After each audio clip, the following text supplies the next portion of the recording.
Hello there, I'm Father Diego with the Gospel for today, Tuesday, February, not January, February the 4th. We keep reading this chapter 5 from the Gospel of Mark. Now we read verses 21st to 43. We go all the way to the end of this chapter.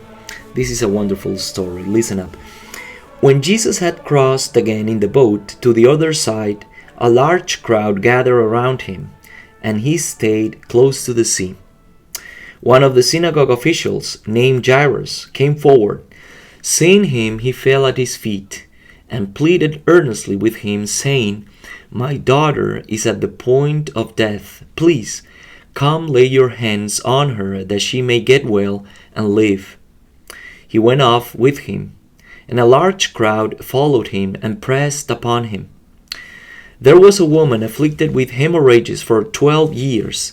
She had suffered greatly at the hands of many doctors and had spent all that she had. Yet she was not helped, but only grew worse. She had heard about Jesus and came up behind him in the crowd and touched his cloak. She said, "If I but touch his clothes, I shall be cured." Immediately her flow of blood dried up. She felt in her body that she was healed of her affliction. Jesus, aware at once that power had gone out of him, turned around in the crowd and asked, "Who has touched my clothes?" But his disciples said to him, "You see how the crowd is pressing upon you, and yet you ask, 'Who touched me?'" And he looked around to see who had done it. The woman, realizing what had happened to her, approached in fear and trembling. She fell down before Jesus and told him the whole truth. He said to her, "Daughter, your faith has saved you. Go in peace and be cured of your affliction." While he was still speaking, people from the synagogue official's house arrived and said, "Your daughter has died. Why trouble the teacher any longer?"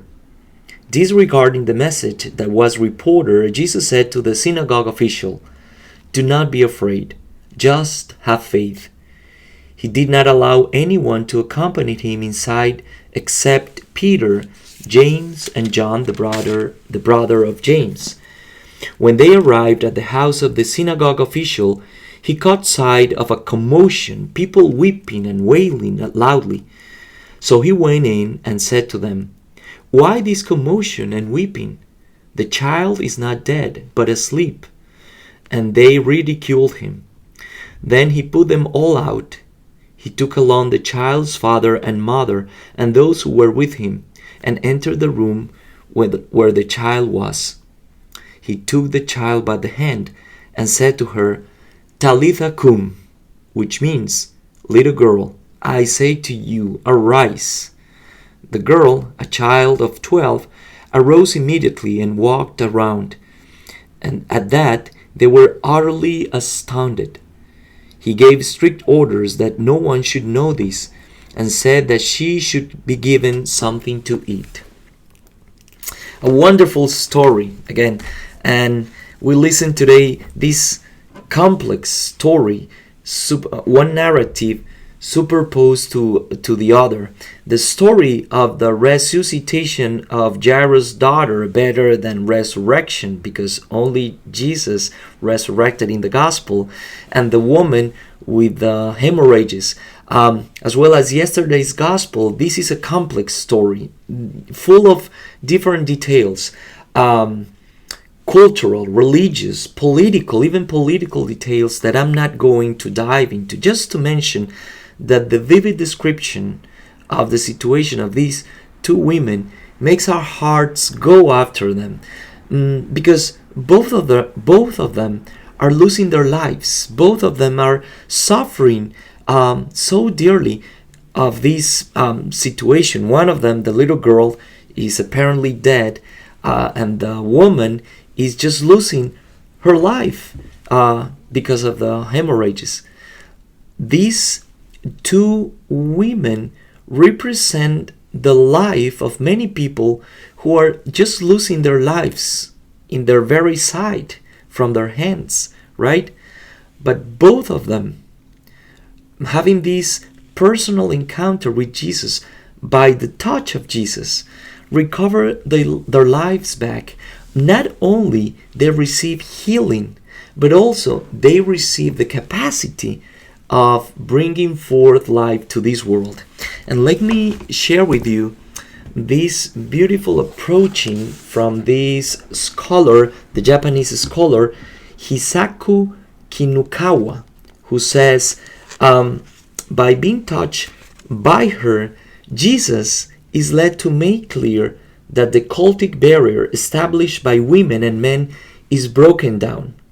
By talking to her personally in public, Jesus has broken down the social barrier of honor that is restricted to men. Part of the cultural details of this gospel. So many times we might experience the same, that for different reasons our lives are just banished in front of us, are just going away from our hands. We feel that we are losing our lives for many different reasons. Our lives, our energy, our capacity to create, to bring life to this world. So a personal encounter with Jesus, with the message of his gospel, with the power of his love, gives us the capacity of bringing life to this world, bringing the capacity or the life that we are losing. A personal encounter with Jesus gives us the ability to collaborate with him in creating new life into this world. Have a wonderful day, everyone. I'll see you tomorrow. Hopefully better from my throat. I received the blessing from St. Blaise today, so hopefully tomorrow will be better. Have a wonderful day, everyone. I'll see you tomorrow. Bye now.